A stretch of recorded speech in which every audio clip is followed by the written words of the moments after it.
നിങ്ങൾക്ക് നൽകിയ നിങ്ങളോട് പറഞ്ഞ രീതിയിൽ ബഹുമാനപ്പെട്ട മുഖ്യമന്ത്രിയെ കണ്ടു.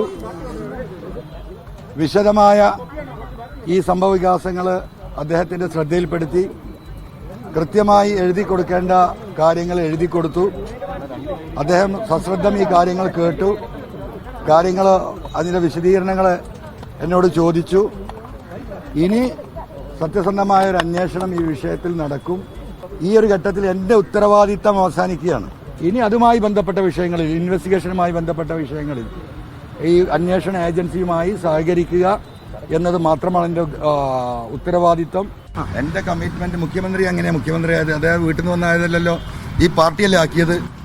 അപ്പോൾ ആരോടാ കമ്മിറ്റ്മെന്റ് ഉണ്ടാവുക? എനിക്ക് മുഖ്യമന്ത്രിയോടും കമ്മിറ്റ്മെന്റ് ഉണ്ട്, പാർട്ടിയോടും കമ്മിറ്റ്മെന്റ് ഉണ്ട്. അതായത് ഈ പാർട്ടിയുടെ പ്രതിനിധിയായിട്ട് വന്നതല്ലേ. ഹെഡ് മാസ്റ്ററെ കുറിച്ചൊരു പരാതി വന്നു, വളരെ സീരിയസ് ആയ പരാതി ഹെഡ് മാസ്റ്ററെ കുറിച്ച്. അതാരാ അന്വേഷിക്കുക? ആ സ്കൂളിലെ കൂടെ പ്രവർത്തിക്കുന്ന അധ്യാപകനും അവിടുത്തെ പ്യൂണും ബെല്ലടിക്കുന്നവനുമാണോ അന്വേഷിക്കുക?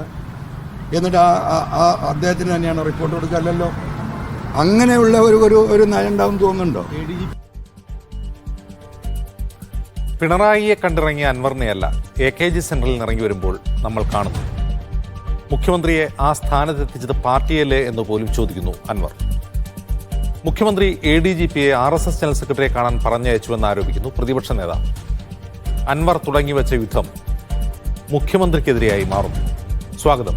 സ്പെഷ്യൽ എഡിഷനിലേക്ക് നമ്മുടെ അതിഥികളായി കോൺഗ്രസ് വക്താവ് BRM ഷഫീർ, ഇടത് സഹയാത്രി അഡ്വക്കേറ്റ് BN ഹസ്കർ, മാധ്യമപ്രവർത്തകൻ ആനന്ദ് കൊച്ചുകൂടി എന്നിവർ.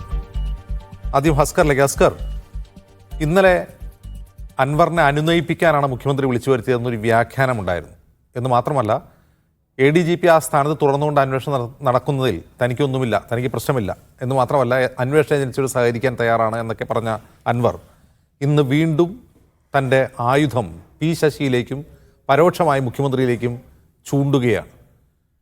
AKG സെൻട്രലിൽ നിന്ന് കിട്ടിയ ധൈര്യമായിരിക്കുമോ അത്? അജിംസെ, ഇതിൽ ഒരു കമ്മ്യൂണിസ്റ്റുകാരനെ സംബന്ധിച്ചിടത്തോളം, അല്ലെങ്കിൽ കമ്മ്യൂണിസ്റ്റ് സഹയാത്രികരെ സംബന്ധിച്ചിടത്തോളം, എല്ലാ കാലത്തും അഴിമതിക്കെതിരെ കുരിശുയുദ്ധം പ്രഖ്യാപിക്കുക എന്നുള്ളതും അഴിമതിക്കെതിരെ സന്ധിയില്ലാതെ സമരം ചെയ്യുക എന്നുള്ളതും ഒരു കമ്മ്യൂണിസ്റ്റുകാരൻ്റെ ധാർമ്മിക ബോധത്തിൽ അലിഞ്ഞു ചേർന്നിട്ടുള്ളതാണ്. ശ്രീ PV അൻവർ ഉന്നയിച്ചിട്ടുള്ള ആരോപണങ്ങളെ സംബന്ധിച്ച്, ആ ഉന്നയിച്ച രീതിയെ സംബന്ധിച്ച് വ്യക്തിപരമായി എനിക്ക് അഭിപ്രായ വ്യത്യാസമുണ്ട്. ഒരു സംഘടനാ രീതിയിലല്ല അദ്ദേഹം ചെയ്തിട്ടുള്ളത്. അദ്ദേഹം കൂടി അംഗമായിട്ടുള്ള പാർലമെൻ്ററി പാർട്ടിയിലോ അല്ലെങ്കിൽ പാർലമെൻ്ററി പാർട്ടിയുടെ നേതാവെന്നതിൽ മുഖ്യമന്ത്രിക്കോ ആയിരുന്നു അദ്ദേഹം പരാതി നൽകേണ്ടത് എന്ന അഭിപ്രായം എല്ലാ കാലത്തും ഞാൻ കരുതിയിരിക്കുന്ന ഒരാളാണ്. ഞാൻ വിചാരിക്കുന്നത് അത്തരത്തിലായിരുന്നു അദ്ദേഹം പ്രതികരിക്കേണ്ടിയിരുന്നത്. അതുപോലെ തന്നെ പാർട്ടിയുടെ സംസ്ഥാന സെക്രട്ടറിക്ക് ഇക്കാര്യത്തിലുള്ള പരാതി നൽകാം. ഇന്നലെയും ഇന്നുമായി അദ്ദേഹം ആ സംഘടനാ രീതിയിലേക്ക് തിരിച്ചു വന്നു എന്നുള്ളതും അദ്ദേഹം നടത്തിയിട്ടുള്ള ഏറ്റവും നൈതികപരമായിട്ടുള്ള പരിണാമമായാണ് ഞാനതിനെ കാണുന്നത്. അതുകൊണ്ട് അദ്ദേഹം ഉയർത്തിയിട്ടുള്ള ഗൗരവതരമായിട്ടുള്ള ആരോപണങ്ങൾ, ആ ആരോപണങ്ങൾ പാർട്ടി വളരെ ഗൗരവത്തോടെ കാണുന്നു, സർക്കാരും അക്കാര്യത്തിൽ ഗൗരവത്തോടെ കാണുന്നു എന്ന് വേണം നാം ഇക്കാര്യത്തിൽ കാണാൻ. അവിടെ ഏതെങ്കിലും വ്യക്തിയിലേക്കോ മുഖ്യമന്ത്രിയിലേക്കോ വിരൽ ചൂണ്ടുന്നുവെന്നും അത് CPMനുള്ളിൽ വലിയൊരു ആഭ്യന്തര പ്രതിസന്ധി സൃഷ്ടിക്കുകയും വരുന്ന സമ്മേളന കാലഘട്ടത്തിൽ നടന്നുകൊണ്ടിരിക്കുന്ന സമ്മേളന കാലഘട്ടത്തിൽ അതൊരു തീച്ചൂളയായി കത്തുക്കുന്നതിനു വേണ്ടി നടത്തിയിട്ടുള്ള ഏതോ തരത്തിലുള്ള അർത്ഥം വെച്ചിട്ടുള്ള മുനകളാണ് എന്നുമൊക്കെ ചിലർ ഇങ്ങനെ മാധ്യമ വിചാരണയിൽ വളച്ചൊടിക്കുന്നതായി നമുക്ക് ശ്രദ്ധയിൽപ്പെട്ടിട്ടുണ്ട്. യഥാർത്ഥത്തിൽ അതല്ല വസ്തുത. അദ്ദേഹം ഉയർത്തിയിട്ടുള്ള ആരോപണങ്ങൾ വളരെ ഗൗരവത്തോടു കൂടിയും അതിൻ്റെ ആർജവത്തോടു കൂടിയും പാർട്ടിയും സർക്കാരും ഏറ്റെടുത്തിട്ടുണ്ട്. ഇതിൽ ആരോപണം ഉന്നയിക്കപ്പെട്ടിട്ടുള്ള ആളുകളെ സംബന്ധിച്ചിടത്തോളം കേരളത്തിലെ പോലീസിൻ്റെ ക്രൈം ലോ ആൻഡ് ഓർഡർ നോക്കുന്ന ADGP ശ്രീ MR അജിത് കുമാറിനെയും പാർട്ടിയുടെയും സംസ്ഥാന കമ്മിറ്റി അംഗവും മുഖ്യമന്ത്രിയുടെ പൊളിറ്റിക്കൽ സെക്രട്ടറിയുടെ സഖാവ് P ശശിയെ പരോക്ഷമായും ആക്രമിച്ചുകൊണ്ടാണ് അദ്ദേഹം ഈ ആരോപണ ശരങ്ങളെല്ലാം ഉന്നയിച്ചിട്ടുള്ളത്. അതിൻ്റെ വസ്തുതകളിലേക്ക് വരുന്നതിന് മുമ്പ് ആ വസ്തുതകൾ ഏതൊരു വ്യക്തിയെ സംബന്ധിച്ചും കമ്മ്യൂണിസ്റ്റ് പാർട്ടിയുടെ രീതി എന്ന് പറയുന്നത്, ആരെങ്കിലും എവിടെ നിന്നെങ്കിലും പേര് പോലും വെക്കാതെ ഒരു പരാതി അയച്ചാൽ, ഏതെങ്കിലും പാർട്ടി പ്രവർത്തകരെയോ നേതാക്കന്മാർക്കെതിരെ പരാതി അയച്ചാൽ ആ പരാതി പരിശോധിക്കുക എന്നുള്ളത് പാർട്ടിയുടെ പ്രാഥമികമായിട്ടുള്ള കടമയാണ്. അങ്ങനെ പരിശോധിക്കുകയും അതിനെ സംബന്ധിച്ച് അന്വേഷണം നടത്തുകയും അതിലൊരു നടപടിയെടുക്കുകയും ചെയ്തിട്ടുള്ള ചരിത്രമുള്ള പാർട്ടിയാണ് communist party of India Marxist. അങ്ങനെയാണ് CPIഎമ്മിൻ്റെ കേരളീയ സമൂഹത്തിലും പാർട്ടി പ്രവർത്തകർക്കിടയിലും ഉണ്ടായിട്ടുള്ള ഊർജ്ജസ്വലമായിട്ടുള്ള ഇടപെടലുകൾ പാർട്ടിക്ക് നടത്താനായിട്ടുള്ളത്. ഈ ശ്രീ പി വി അൻവർ ഉന്നയിച്ചിട്ടുള്ള ആരോപണം അദ്ദേഹം ഒരു ചെറിയ മീനല്ല. അദ്ദേഹം സി പി എമ്മിനെ സംബന്ധിച്ചിടത്തോളം 2ാം തവണയും MLA ആയിട്ടുള്ള ഭരണപക്ഷ MLA കൂടിയാണ്. അദ്ദേഹം ഉന്നയിച്ചിട്ടുള്ള ആരോപണം അതേ ഗൗരവത്തിൽ തന്നെയാണ് ഈ പാർട്ടി എടുത്തിട്ടുള്ളത്. അതുകൊണ്ടാണല്ലോ സർക്കാർ എടുത്തിട്ടുള്ള നടപടി എന്താ? അദ്ദേഹം ഉന്നയിച്ചിട്ടുള്ള ആരോപണങ്ങളെ സംബന്ധിച്ച് സമഗ്രമായി അന്വേഷിക്കുന്നതിന് വേണ്ടി DGPയുടെ നേതൃത്വത്തിൽ തന്നെ ഒരു സ്പെഷ്യൽ ഇൻവെസ്റ്റിഗേഷൻ ടീമിനെ കോൺസ്റ്റിറ്റ്യൂട്ട് ചെയ്തു, അന്വേഷണം ആരംഭിച്ചു. അന്വേഷണ സംഘത്തെക്കുറിച്ചാണ് ചോദിക്കുന്നത് ശ്രീ ബി എൻ അസ്കർ. ആ അന്വേഷണ സംഘത്തെക്കുറിച്ചാണ് അസ്കർ ചോദിക്കുന്നത്.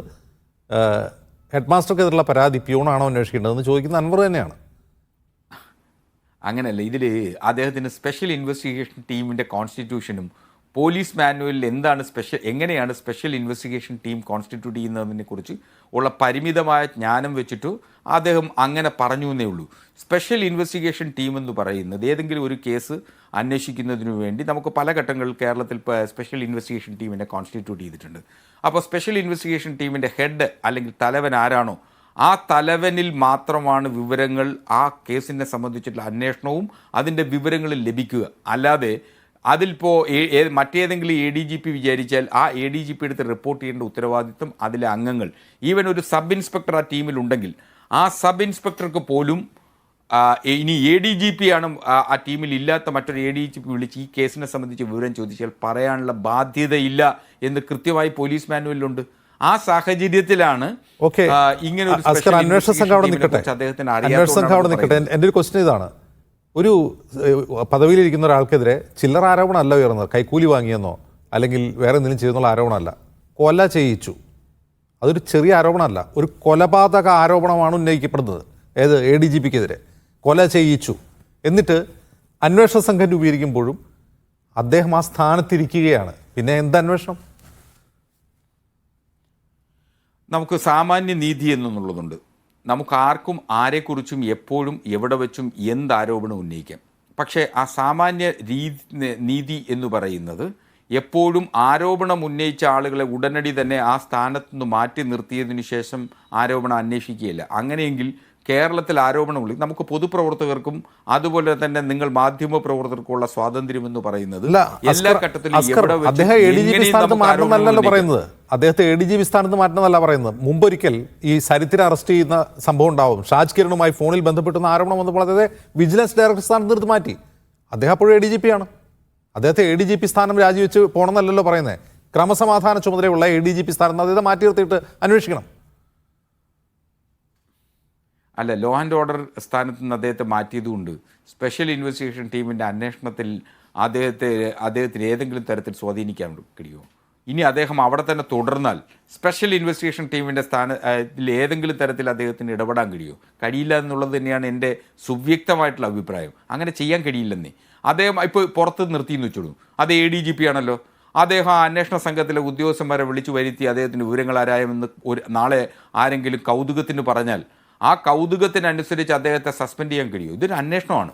അന്വേഷണത്തിൽ അദ്ദേഹം കുറ്റക്കാരനാണെങ്കിൽ അദ്ദേഹത്തിന് ഇപ്പോൾ ശ്രീ പി വി അൻവർ ഉന്നയിച്ചിട്ടുള്ള ആരോപണത്തിൽ ഏതെങ്കിലും അടിസ്ഥാനപരമായി അദ്ദേഹത്തിന് ബന്ധമുണ്ടെന്ന് തെളിഞ്ഞാൽ നിശ്ചയമായി അദ്ദേഹത്തിന് പരാതികൾ ഉയരുമ്പോഴും ആരോപണം വരുമ്പോൾ ആളുകളെ സസ്പെൻഡ് ചെയ്യുകയും ആ സ്ഥാനത്ത് നിന്ന് മാറ്റി നിർത്തി അന്വേഷണം നടത്തുകയും ചെയ്യുന്നത് ചുമ്മാ ചെയ്യുന്നതാണ്. അതിൽ കാര്യമൊന്നുമില്ല. അങ്ങനെയാണ് നിങ്ങളുടെ വാദം? അങ്ങനെയല്ല. ഒരു ക്വിക്ക് വെരിഫിക്കേഷൻ റിപ്പോർട്ടാണ് ഇപ്പോൾ ഗവൺമെൻറ് ആരാഞ്ഞിട്ടുള്ളത്.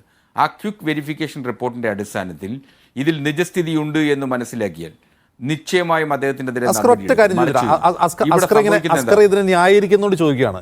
SP സുജിത് ദാസ് അയാൾ ഈ പറയുന്ന MLAയുമായി സംസാരിക്കുന്ന ഫോൺ സംഭാഷണം ഹസ്കറും ഞാൻ ഉൾപ്പെടെ കേട്ടതാണല്ലോ. ആ ഒരൊറ്റ ഫോൺ സംഭാഷണം അത് വ്യാജമൊന്നുമല്ലല്ലോ. അങ്ങനെ ഒരു വ്യാജ തെളിവ് പുറത്തുവിടുന്ന ഒരാളാണോ അൻവർ? അങ്ങനെ ചെയ്യുമോ?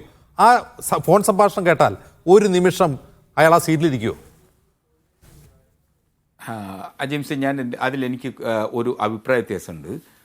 ഞാനും അജിംസുമായി ഏതെങ്കിലും ഘട്ടത്തിൽ സ്വകാര്യമായി സംഭാഷണം നടത്തിയിട്ടുണ്ട് എങ്കിൽ അത് അജിംസ് നാളെ മാധ്യമങ്ങളിലൂടെയോ മറ്റാരെങ്കിലോ കേൾപ്പിക്കുകയാണെങ്കിൽ അത് നൈതികതയ്ക്ക് ചേർന്നതല്ല, ധാർമ്മികതയ്ക്ക് ചേർന്നതല്ല എന്ന് വിശ്വസിക്കുന്ന ഒരാളാണ് ഞാൻ. സ്വാഭാവികമായും ഇപ്പോൾ സുജിത് ദാസിൻ്റെ ശബ്ദമാണ് ആ സംഭാഷണത്തിലുള്ളത് എന്നുള്ളതിന് നമ്മുടെ മുന്നിൽ തെളിവുകളില്ല. ഇനി സുജിത് ദാസിന്റെ ശബ്ദം തന്നെയാണ് അത് സ്വകാര്യ സംഭാഷണം, അത് രണ്ട് സുഹൃത്തുക്കൾ തമ്മിലോ രണ്ട് സഹപ്രവർത്തകർ തമ്മിലോ സംഭാഷണമേ അല്ല. ഒരു പരാതി പിൻവലിക്കാൻ ആവശ്യപ്പെട്ട MLAയുടെ പുറകെ തൂങ്ങുകയാണ് ഒരു SP. അല്ല, അല്ല ശരി, ഇനി അത് വാദത്തിനു വേണ്ടി സുജിത് ദാസിൻ്റെ സംഭാഷണം തന്നെയെന്ന് ഞാൻ അംഗീകരിച്ചാൽ തന്നെയും സുജിത് ദാസിൻ്റെ ശകലമാണ് അത് എന്ന് തെളിയിക്കുന്നതിന് നമ്മുടെ മുമ്പിൽ തെളിവുകളില്ല. ഇപ്പോൾ ശ്രീ പി വി അൻവറിനെ അവിശ്വസിച്ചുകൊണ്ടല്ല ഞാനിത് പറയുന്നത്. അദ്ദേഹം പറഞ്ഞിട്ടുള്ള ആരോപണത്തിൻ്റെ ഗുരുതരാവസ്ഥ കൃത്യമായി ബോധ്യമുള്ളതാണ്. നമുക്കറിയാം IPS ഓഫീസേഴ്സിനെതിരെ നടപടിയെടുക്കുന്നതുമായി ബന്ധപ്പെട്ട് ഇന്ത്യൻ അഡ്മിനിസ്ട്രേറ്റീവ് സർവീസിൻ്റെയും കേന്ദ്ര നിയമങ്ങളുടെയും അടിസ്ഥാനത്തിലാണ് ഇക്കാര്യത്തിൽ നടപടിയെടുക്കാൻ കഴിയുക. അപ്പോൾ സ്വാഭാവികമായും അവർക്കെതിരെയുള്ള നടപടിയിലേക്ക് വരുമ്പോൾ ആ നടപടിയുടെ സാങ്കത്യങ്ങളൊക്കെ മനസ്സിലാക്കി തന്നെ ഗവൺമെന്റ് ഇക്കാര്യത്തിൽ ചെയ്യും. പിന്നെ എന്താ അന്വേഷണം? ഒരു SP മാറ്റി നിർത്താൻ കഴിയാത്ത ആഭ്യന്തര വകുപ്പ് മന്ത്രി, ഒരു SP മാറ്റി നിർത്തി ഒരു അന്വേഷണം നടത്താൻ കഴിയാത്ത ആഭ്യന്തര വകുപ്പ് മന്ത്രി, അതിൽ എന്തെങ്കിലും കൂട്ടിച്ചേർക്കേണ്ടതുണ്ടോ? അങ്ങനെയല്ല, ഒരു SP മാറ്റി നിർത്തുന്നത് മാത്രമാണോ ആഭ്യന്തര വകുപ്പിന്റെ ഉത്തരവാദിത്വം? അന്വേഷണത്തിൽ ഇതുവരെ പുറത്തു വന്ന കാര്യങ്ങൾ വെച്ച് നോക്കുള്ളൂ. ഇന്ന് മീഡിയ കൊണ്ട് റിപ്പോർട്ട് ചെയ്ത വാർത്തയുണ്ടല്ലോ, ആ മരമുറി കേസിൽ ഒരു സാക്ഷിയുണ്ട്. ആ സാക്ഷിയുടെ അടുത്ത് പോയിട്ട് മൊഴി മാറ്റി പറയാൻ പ്രേരിപ്പിക്കുന്ന SP, അത് പുറത്തു വന്നിട്ടും ഇപ്പോഴും അയാൾ SP സ്ഥാനത്ത് തുടരുകയാണ്. സസ്പെൻഷനില്ല, അയാളെ മാറ്റി നിർത്തുന്നില്ല. എന്തൊരു ആഭ്യന്തര വകുപ്പാണ് ഭാസ്കർ? അല്ല, അദ്ദേഹത്തെ ആ ജില്ലാ പോലീസ് മേധാവി സ്ഥാനത്ത് നിന്ന് മാറ്റിയല്ലോ. അദ്ദേഹത്തെ പോലീസ് ഹെഡ് ക്വാർട്ടേഴ്സിലേക്ക് വിളിച്ചു വരുത്തിയിട്ടുണ്ട്. പോലീസ് ഹെഡ് ക്വാർട്ടേഴ്സിൽ അദ്ദേഹത്തിന് മറ്റ് സ്ഥാനമാനങ്ങളൊന്നും ഇപ്പോൾ നിലവിൽ SP എന്ന പദവി വെച്ചുകൊണ്ട് അദ്ദേഹം SP എന്ന പദവി വെച്ചുകൊണ്ടാണ് ഒരു സാക്ഷിയെ സ്വാധീനിക്കുന്നത്. ഇതുകൊണ്ടാണ് ഒരു അധികാര സ്ഥാനത്തിരിക്കുന്ന ആൾക്കെതിരെയുള്ള അന്വേഷണത്തിൽ അയാൾ ആ സ്ഥാനത്ത് നിന്ന് മാറ്റണം എന്ന് പറയുന്നത്. കുറഞ്ഞ പക്ഷം സസ്പെൻഡ് ചെയ്തിട്ട് അന്വേഷിക്കുക, അത് പറ്റുമോ? സസ്പെൻഡ് ചെയ്യാനുള്ള സമയമായിട്ടില്ലെന്നേ. നിങ്ങൾ ഒരു അല്പം കൂടി സാവകാശം കൊടുക്കണം ഗവൺമെന്റിന്. തെളിവ് നശിപ്പിച്ച് കഴിയുമ്പോൾ നിങ്ങൾ ഇങ്ങനെ ധൃതി എന്തെങ്കിലും തെളിവുണ്ട് അത് നശിപ്പിച്ച് കഴിയുമ്പോൾ സാവകാശം കൊടുക്കണം സർക്കാരിന്, അങ്ങനെയാണോ? എന്ത് തെളിവ്? അദ്ദേഹം പുറത്തു നിന്ന് തെളിവ് നശിപ്പിക്കാൻ കഴിയില്ലേ? തെളിവ് നശിപ്പിക്കാൻ ആഗ്രഹിക്കുന്ന ഇന്നത്തെ കാലത്ത് തെളിവുകളൊന്നും അങ്ങനെ നശിപ്പിക്കാൻ കഴിയില്ല. കാരണം ഏതൊരു കുറ്റകൃത്യത്തിനെ സംബന്ധിച്ചും ദൈവത്തിൻ്റെ അദൃശ്യ കരങ്ങളെന്ന് പറയുന്നത് പോലെ ചില തെളിവുകൾ അവശേഷിച്ചിട്ടുണ്ടാവും. ആ തെളിവുകൾ ആരൊക്കെ വിചാരിച്ചാലും ആ കുറ്റകൃത്യം. എന്റെ ക്വസ്റ്റ്യൻ ഇതാണ്, ഇത് സുജിത് ദാസിനും അജിത് കുമാറിനും മാത്രമുള്ള പ്രിവിലേജ് ആണോ തൽസ്ഥാനത്ത് ഇരുന്നുകൊണ്ട് അന്വേഷണം നേരിടുക? അങ്ങനെയല്ലേ, തൽസ്ഥാനത്ത് നിന്നുകൊണ്ടല്ലല്ലോ ഇക്കാര്യത്തിൽ അന്വേഷണം നടത്തുന്നത്. അന്വേഷണത്തിനൊരു ക്വിക്ക് വെരിഫിക്കേഷൻ റിപ്പോർട്ട്, ആ ക്വിക്ക് വെരിഫിക്കേഷൻ റിപ്പോർട്ട് എന്ന് പറയുന്നതിനൊരു സമയബന്ധിതമായി അന്വേഷണം നടത്തണമെന്നാണ്. ആ സമയബന്ധിതമായിട്ടുള്ള അന്വേഷണമാണ് ഇപ്പോൾ സ്പെഷ്യൽ ഇൻവെസ്റ്റിഗേഷൻ ടീം നടത്തിക്കൊണ്ടിരിക്കുന്നത്. ആ ആരോപണത്തിൻ്റെ നിജസ്ഥിതിയും വസ്തുതകളും ഇപ്പോൾ ശ്രീ പി വി അൻവർ മുഖ്യമന്ത്രിക്ക് നൽകിയിട്ടുള്ള തെളിവുകളുടെ കൂടി അടിസ്ഥാനത്തിൽ അത് പരിശോധിക്കുന്നുണ്ട്. ആ പരിശോധന ഒന്ന് കഴിയട്ടെ, കുറച്ച് സമയം, ചിലപ്പോൾ മണിക്കൂറുകൾ.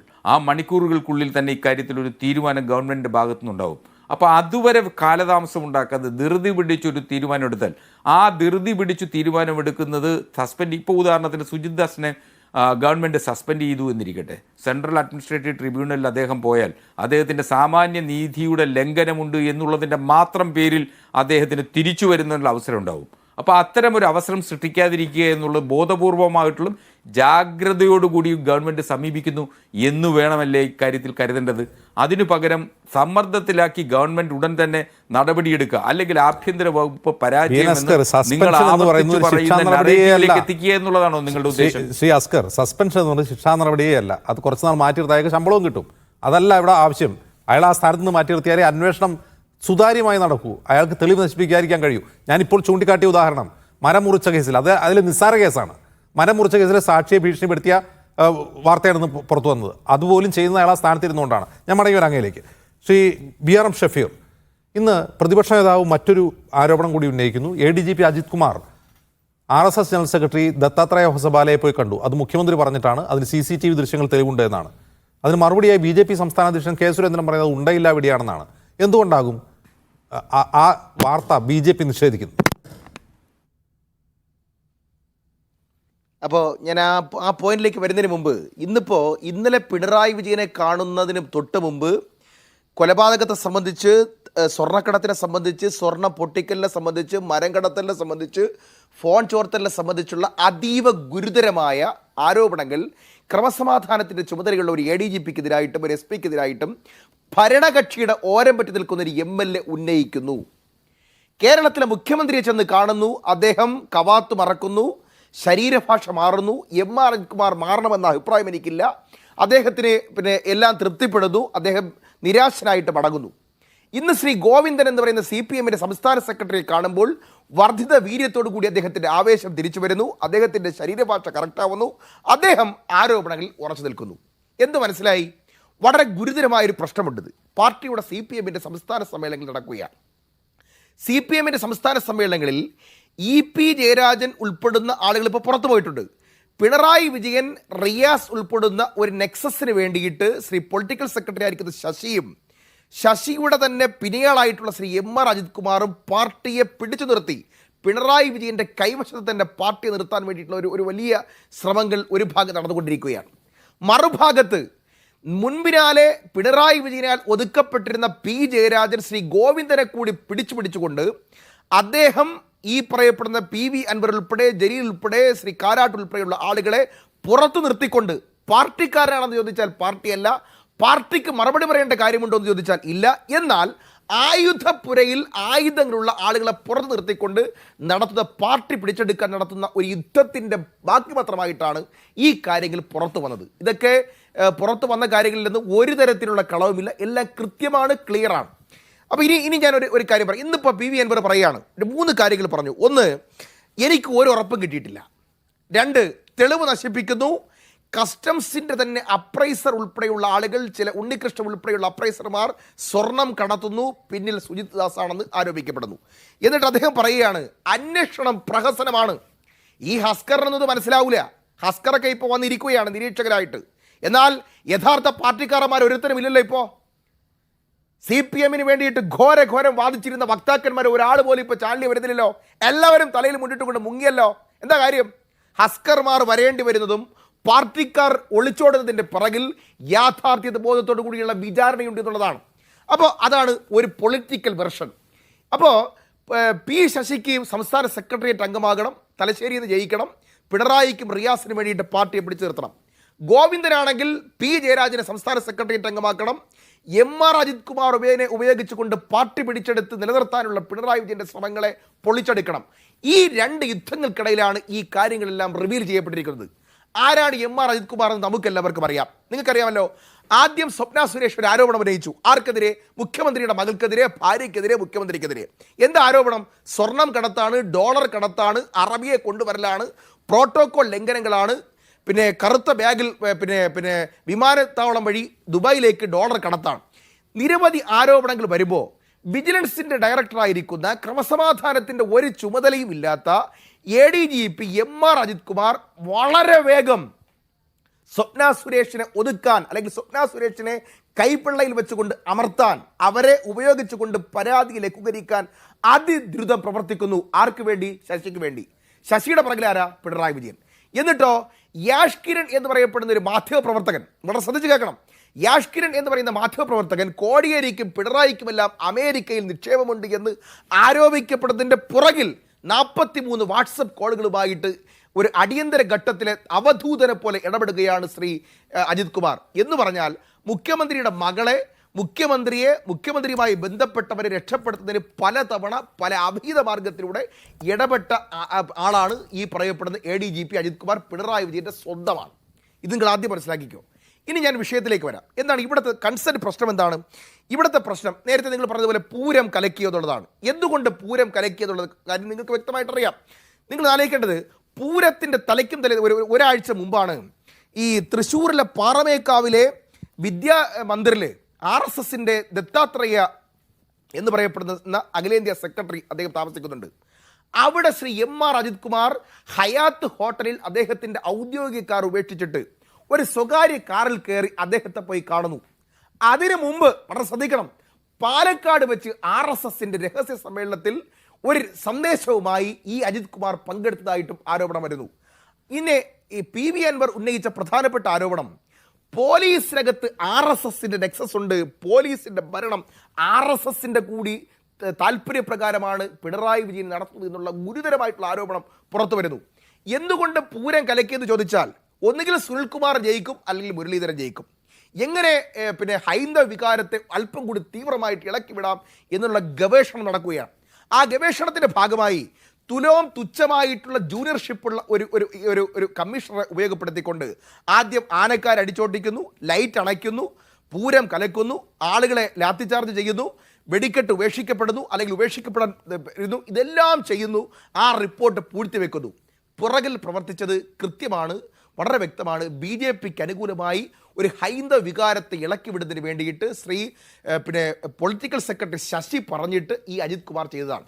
ശശി പറഞ്ഞതാണെങ്കിലോ പിണറായി വിജയന് വേണ്ടിയിട്ടാണ്. എന്ത് കാര്യമെന്ന് ചോദിച്ചാൽ വളരെ വ്യക്തമാണ്. മകൾക്കെതിരായിട്ട് SFISന്റെ അന്വേഷണം അത് പ്രഖ്യാപിക്കപ്പെട്ടിട്ട് ഒരാഴ്ചയേ ആയിട്ടുണ്ടായിരുന്നുള്ളൂ ആ ഇലക്ഷൻ നടക്കുന്ന സന്ദർഭത്തിൽ.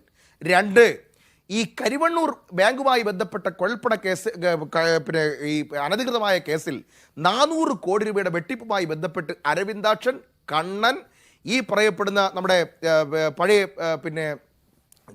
വടക്കാഞ്ചേരി MLA അദ്ദേഹം ഉൾപ്പെടെയുള്ള ആളുകൾ പ്രതിപ്പട്ടികയിൽ നിൽക്കുന്നു. മകളെയും രക്ഷപ്പെടുത്തണം, പാർട്ടിയെയും രക്ഷപ്പെടുത്തണം. കേന്ദ്ര കമ്മിറ്റി അംഗങ്ങൾ ഉൾപ്പെടെയുള്ള ആളുകൾ ആരോപണ വിധേയരായിട്ട് നിൽക്കുന്നു. ഒറ്റ വഴിയേ ഉള്ളൂ. തൃശ്ശൂരിൽ 14 MLA-മാരിൽ 14 പേരും ഇടതുപക്ഷത്തിലിരിക്കവേ 1.5 ലക്ഷത്തോളം വോട്ടുകൾ ചോരുന്നു. തൃശ്ശൂരിൽ പൂരം കലങ്ങുന്നു. ഹൈന്ദവ സനാതന ധർമ്മത്തിൽ വിശ്വസിക്കുന്നവരുടെ വികാരങ്ങൾ വ്രണപ്പെടുത്തുന്നു. അത് ആളി കത്തിക്കുന്നു. വേറൊരു കാര്യം കൂടി ചെയ്തു കൊടുത്തു കേട്ടോ. തൃശ്ശൂരിലെ മേയർ വർഗീസിനെ വെച്ചുകൊണ്ട് 50,000-ത്തോളം പുറത്തുള്ള വോട്ടുകൾ ഫ്ളാറ്റുകൾ കേന്ദ്രീകരിച്ചുകൊണ്ട് കള്ള വാടക ചീട്ടുകൾ തയ്യാറാക്കിക്കൊണ്ട് കോർപ്പറേഷൻ പരിധിയിൽ അനധികൃതമായിട്ട് ചേർത്ത് കൊടുക്കുന്നു. അങ്ങനെയും 50,000 പേരെ കൂടി കൊണ്ട് സുരേഷ് ഗോപി രക്ഷപ്പെടുത്തുന്നു. എന്ന് പറഞ്ഞാൽ RSSന് ഒരു സീറ്റ് കൊടുത്തുകൊണ്ട് കരിവണ്ണൂർ അമർത്തുക, മകളെ രക്ഷിക്കുക. ടൂളായി പ്രവർത്തിച്ചത് ശശിയാണ്. ശശിയുടെ പിറകിൽ പിണറായി വിജയനാണ്. ശശി ഉപയോഗിച്ചത് ഈ പറയുന്ന ADGP-യാണ്. എന്തുകൊണ്ട് ഈ ADGP-യെ മാറ്റുന്നില്ല എന്ന് ചോദിച്ചാൽ വളരെ വ്യക്തമാണ്. ADGP-യെ മാറ്റുന്നൊരു ഘട്ടം വന്നാൽ സുജിത് ദാസ് ഒന്നും പിണറായി വിജയൻ ഒരു പ്രശ്നമല്ല. സുജിത് ദാസൊക്കെ അജിത് കുമാറിന്റെ ടൂള് മാത്രമാണ്. ഈ മരം കടത്ത് വന്നതും ഈ കൊലപാതകം വന്നതും കൊലപാതകം തേച്ചു മഴിച്ചു കളഞ്ഞതും മുഖ്യമന്ത്രിയുടെ ഓഫീസിലുള്ള മറ്റുള്ളവരുടെയും പ്രതിപക്ഷ നേതാക്കന്മാരുടെയും മാധ്യമപ്രവർത്തകരുടെയും ഈ ഫോൺ കോളുകൾ ചോർത്തിയെന്നൊക്കെ പറയുന്ന ഗുരുതരമായിട്ടുള്ള ആരോപണങ്ങൾ വരുന്നില്ലേ? അതിൻ്റെ എല്ലാം പ്രവർത്തിച്ച ശ്രീ MR അജിത് കുമാർ എന്ന് പറയുന്ന ADGP-യെ സംരക്ഷിക്കുന്നതിൻ്റെ പുറകിൽ വളരെ വ്യക്തമാണ്. എപ്പോഴെല്ലാം പിണറായി വിജയനും കുടുംബത്തിനും പ്രതിസന്ധി നേരിട്ടിട്ടുണ്ടോ, എപ്പോഴെല്ലാം പ്രതിസന്ധികളിൽ പാർട്ടി പെട്ടിട്ടുണ്ടോ, അപ്പോഴെല്ലാം ഒരു അവധൂതനെ പോലെ കണ്ണിയായി മെസ്സേജ് കൊണ്ടുപോയി കാര്യങ്ങൾ ഒതുക്കി തീർത്ത ആളാണ് ഈ പറയുന്ന അജിത് കുമാർ. അജിത് കുമാറിനെതിരെ ഇതിനേക്കാൾ വലിയ ആരോപണം വന്നാലും പിണറായി വിജയൻ പുറത്തില്ല. ഇത് കൃത്യമായി മനസ്സിലാക്കിക്കൊണ്ട് ശ്രീ ഗോവിന്ദന്റെ നേതൃത്വത്തിൽ പാർട്ടിയുടെ മറ്റൊരു ഫ്രാക്ഷൻ നടത്തിയ ഇടപെടലാണ് ഇപ്പോൾ അൻവറിലൂടെ പുറത്തു വന്നിരിക്കുന്നത് മാത്രമേ ഉള്ളൂ. വളരെ ഗുരുതരമാണ്. ഞാൻ ഒരു കാര്യം ഉറപ്പിച്ചു പറയാം. RSSന് വേണ്ടിയിട്ടാണ് പോലീസ് പ്രവർത്തിക്കുന്നത്.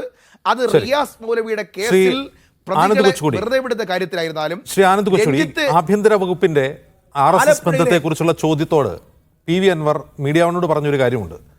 അജിത് കുമാർ സർക്കാരിൻ്റെ ആളാണ്, അദ്ദേഹം പൊളിറ്റിക്കൽ സെക്രട്ടറിയുടെ ആജ്ഞാനുവർത്തിയാണ്. പക്ഷേ അദ്ദേഹം RSSന്റെ താല്പര്യം കൂടി സംരക്ഷിക്കുന്നുണ്ട്, അദ്ദേഹത്തെ RSS പിന്തുണയ്ക്കുന്നുമുണ്ട്.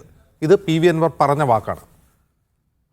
ഇന്ന് പ്രതിപക്ഷ നേതാവ് ആരോപിക്കുന്നു 2023 ഈ ADGP Ajit Kumar RSS general secretary Dattatreya ഹോസബാലയുമായി കൂടിക്കാഴ്ച നടത്തി, CCTV ദൃശ്യങ്ങൾ തെളിവുണ്ട് എന്ന്. ഇതുവരെ പ്രതിപക്ഷം പറഞ്ഞുകൊണ്ടിരുന്നത് RSS ആണ് ആഭ്യന്തര വകുപ്പ് ഭരിക്കുന്നത്, മുഖ്യമന്ത്രിയും BJPയും തമ്മിൽ ഡീലുണ്ട്. ഈ കാര്യങ്ങൾക്ക് തെളിവ് ലഭിക്കുകയാണോ ഇപ്പോൾ? അല്ല അജിംസ്, നമ്മൾ ഈ പിണറായി വിജയൻ്റെ 2016 മുതലുള്ള ഭരണത്തെ പലപ്പോഴായി ഇതൊരു കമ്മ്യൂണിസ്റ്റ് ബദലാണ്, കമ്മ്യൂണിസ്റ്റ് സർക്കാരാണ്. 2017 അദ്ദേഹത്തിൻ്റെ ആദ്യത്തെ ഒരു വർഷം തികഞ്ഞപ്പോൾ അദ്ദേഹവും തോമസ് ഐസകും ഒക്കെ കൂടി പങ്കെടുത്ത ഒരു പരിപാടിയിൽ അദ്ദേഹം ഇങ്ങനെ മുഷ്ടി ചുരുട്ടി പറയുന്നുണ്ട്, ഇതാണ് ഇടതുപക്ഷ ബദൽ. പക്ഷേ അന്ന് തന്നെ ആ ഒരു വർഷത്തിനുള്ളിൽ തന്നെ ഇവിടെ മാവോയിസ്റ്റുകാരെ CP ജലീലിനെയൊക്കെ വെടിവെച്ച് കൊല്ലുകയും അതുപോലെയുള്ള പല 8 മാവോയിസ്റ്റുകളെ വെടിവെച്ച് കൊല്ലുകയൊക്കെ ചെയ്തു ആ കാലത്ത്. അതിനുശേഷം ഈ വലതുപക്ഷ വ്യതിയാനം എന്ന രീതിയിൽ പലതരത്തിലുള്ള വ്യത്യാസങ്ങൾ. ഒന്ന്, ഇപ്പോൾ ഒരു ഉദാഹരണം പറഞ്ഞാൽ CITU ഇവിടെ നോക്കുകൂലി എന്നുള്ള കാര്യം, അത് കേരളത്തിൽ പൊതുവായിട്ട് വലിയ സ്വീകാര്യതയുള്ളൊരു കാര്യമാണ്. ഇപ്പം എനിക്കും ആ കാര്യത്തിൽ യോജിപ്പാണ്. പക്ഷേ അത് CPM-ൻ്റെ ഒരു കാലാകാലങ്ങളായിട്ടുള്ള പല എന്താ പറയുന്നത് ഒരു വളരെ കാലമായിട്ട് തുടർന്നു വന്ന ഒരു കാര്യത്തിന് മാറ്റം ആണ്. നോക്കുകൂലി വാങ്ങിക്കാൻ പാടില്ല. അവിടെ CITU-ൻ്റെ ഇവിടെ ഒരു കാലത്ത് ഈ CPM-ന് വേണ്ടി ഇപ്പോൾ DYFI SFI-ക്കാരെ പോലെ CPM-ന് വേണ്ടി എല്ലാ ഗുണ്ടായുസത്തിനും ഇറങ്ങിപ്പുറപ്പെട്ടിരുന്ന CITU-ൻ്റെ ഒരു അപ്രമാദിത്വം അവസാനിപ്പിക്കുന്ന ഒരു കാര്യമായിരുന്നു അത്. അതിനുശേഷം CITU-ക്കാർ പഴയതുപോലെ ശക്തരല്ല, അല്ലെങ്കിൽ ഇപ്പോൾ പാർട്ടി തന്നെ ഒരു മധ്യവർത്തി, ഒരു മിഡിൽ ക്ലാസ് പാർട്ടിയായി മാറി. 2021 ഇലക്ഷൻ ജയിക്കുന്നത് പല തരത്തിലുള്ള മിഡിൽ ക്ലാസ് സമവാക്യങ്ങൾ ഉപയോഗിച്ചാണ്. ഈ മിഡിൽ ക്ലാസ് സമവാക്യങ്ങൾ ഉപയോഗിക്കുമ്പോൾ പാർട്ടി മൊത്തത്തിലൊരു വലതുപക്ഷവൽക്കരണത്തിലേക്ക് പോകും. ഇപ്പോൾ ഈ RSSുമായിട്ടുള്ള ബന്ധം അല്ലെങ്കിൽ കേന്ദ്ര സർക്കാരുമായിട്ടുള്ള പിണറായി വിജയൻ്റെ ബന്ധം, ഇത് ഒരു വശത്ത് അദ്ദേഹം സ്വയം കോംപ്രമൈസ്ഡ് ആണ്. ലാവ്ലിൻ കേസ് 39 തവണ മാറ്റിവെക്കുന്ന കാര്യമുണ്ട്. ഇവിടെ കേരളത്തിലെ ഹൈക്കോടതി ജഡ്ജിമാർക്ക് പഞ്ചനക്ഷത്ര ഹോട്ടലിൽ യാത്രയയപ്പ്, പ്രൈവറ്റ് യാത്രയയപ്പ് ചടങ്ങുകൾ കൊടുക്കുന്നു. കാരണം ഇന്നിപ്പോൾ ജസ്റ്റിസ് ഉബൈദ് ഇദ്ദേഹത്തിൻ്റെ ലാവ്ലിൻ കേസിൽ ഹൈക്കോടതി വിധി ശരിവെച്ച ഇദ്ദേഹത്തിന് പിണറായി വിജയന് വിടുതൽ ശരിവെച്ച ജസ്റ്റിസ് ഉബൈദിന് പുതിയ നിയമനം കൊടുത്തിട്ടുണ്ട്. ജസ്റ്റിസ് മണികുമാറിന് ഹയാത്ത് ഹോട്ടലിൽ യാത്രയയപ്പ് ചടങ്ങ് കൊടുത്ത കാര്യം നമുക്കറിയാം. ഈ ദേവൻ രാമചന്ദ്രനോ അല്ലെങ്കിൽ ജയശങ്കർ നമ്പ്യാരൊക്കെ ഒഴിച്ച് പല ജഡ്ജിമാരും എങ്ങനെയാണ് CPIയുടെ വലയത്തിലാണ് അല്ലെങ്കിൽ സ്വാധീനത്തിലാണ് എന്നുള്ള കാര്യം പലരും പറയുന്ന കാര്യമാണ്. ഇവിടെ കൊച്ചിയിലൊക്കെ വളരെ തുറന്ന് അഭിഭാഷകരൊക്കെ പറയുന്ന ഒരു കാര്യമാണ്. അപ്പോൾ ഇതുപോലെയുള്ള പലതരത്തിൽ ഇവിടെ വിജിലൻസിന് എങ്ങനെയാണ് പി ജയരാജൻ്റെ മന്ത്രിസ്ഥാനം തെറിച്ചതിന് ശേഷം എങ്ങനെയാണ് വിജിലൻസിൻ്റെ നിയമങ്ങൾ മാറ്റം വരുത്തിയത്, വിജിലൻസിന് കേസെടുക്കാൻ പറ്റാത്ത, സ്വമേധയാ കേസെടുക്കാൻ പറ്റാത്ത അവസ്ഥ എങ്ങനെയാണ് ഉണ്ടായത്, ഇവിടെ ആൻറ്റി കറപ്ഷൻ എന്ന ആ ഒരു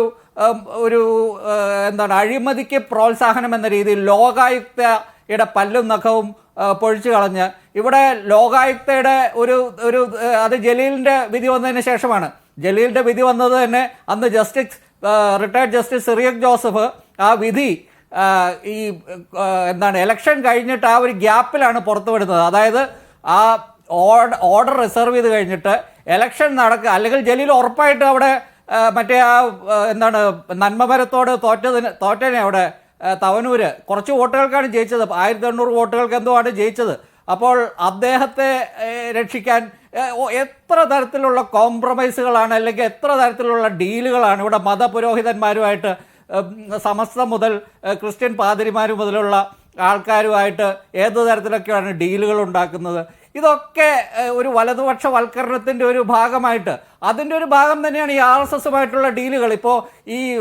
ഇപ്പോൾ ഞാൻ ചിലർക്ക് അത് ഈ RSSൻ്റെ കാര്യം മാത്രം പറയുന്ന ചിലരുണ്ട്. പക്ഷെ ഞാനിതെല്ലാം എല്ലാ കാര്യങ്ങളും നോക്കി കാണുന്ന ഒരാളാണ്. അതായത് ഈ പോലീസിനുള്ളിലെ RSS എന്ന ഇൻഫ്ലുവൻസ് അത് ഈ പലതരത്തിലുള്ള വലതുപക്ഷവൽക്കരണത്തിൻ്റെയും പിണറായി വിജയൻ്റെ സ്ഥാപിത താല്പര്യങ്ങളുടെയും അദ്ദേഹം സ്വയം ഒരു അഴിമതിക്കാരനും അദ്ദേഹം സ്വയം ഈ പലതരം ബിസിനസ് ബാന്ധവങ്ങൾ ഉണ്ടാക്കുന്ന പണം സ്വരൂപിക്കുന്ന ഒരാളാണ് എന്നുള്ളതിൻ്റെ ഒരു ദൃഷ്ടാന്തം മാത്രമാണ്. അല്ലാതെ അദ്ദേഹം ഒരു കമ്മ്യൂണിസ്റ്റുകാരനോ ഒരു പാരമ്പര്യ ഒരു ഇടതുപക്ഷ സങ്കല്പം ഉള്ള ആളോ ഒന്നുമല്ല. അദ്ദേഹം ശരിക്കും ഒരു സ്റ്റാലിനാണ്. ഒരു റെജിമെൻറ്റ്, ഇപ്പോൾ പാർട്ടിയെ ഒരു റെജിമെൻറ്റേഷനിൽ കൂടി പാർട്ടിയെ എണ്ണയിട്ട യന്ത്രം പോലെ ചലിപ്പിച്ച് കഴിഞ്ഞ ഇലക്ഷനിൽ കേരളത്തിലെ മിഡിൽ ക്ലാസിൻ്റെ വോട്ട് വാങ്ങിച്ച് ജയിച്ച ക്യാപ്റ്റൻ എന്ന ഒരു PR സംഗതി ഉണ്ടാക്കി. ആ PR പ്രവർത്തിപ്പിച്ച ചിലരെയൊക്കെ രാജ്യസഭയിലൊക്കെ എത്തിച്ചു. അങ്ങനെ ജയിച്ച ഒരു 2ാം ടേം എത്തിയിരിക്കുന്ന ആളാണ് ഈ പിണറായി വിജയൻ. അല്ലാതെ നിങ്ങളൊക്കെ വിചാരിക്കുന്ന പോലെ അല്ലെങ്കിൽ നിങ്ങളൊക്കെ പലപ്പോഴും ഏകാധിപത്യ പ്രവണതയുള്ള ആൾക്കാരോട് ചിലർക്കൊരു ആരാധന തോന്നും. അതിപ്പോൾ എല്ലാ ആൾക്കാർക്കും ചില ഘട്ടത്തിൽ തോന്നും. ഇപ്പോൾ ഇവിടെ കോവിഡ് വന്നപ്പോൾ, പ്രളയം വന്നപ്പോൾ, ഇങ്ങനെ ദിവസവും പത്രസമ്മേളനം നടത്തിയപ്പോൾ ഇവിടുത്തെ വനിതകൾക്ക്, ഇവിടെ സീരിയൽ കാണുന്ന സ്ത്രീകൾക്ക് തോന്നിയോ ഇദ്ദേഹം വലിയ രക്ഷകനാണ്.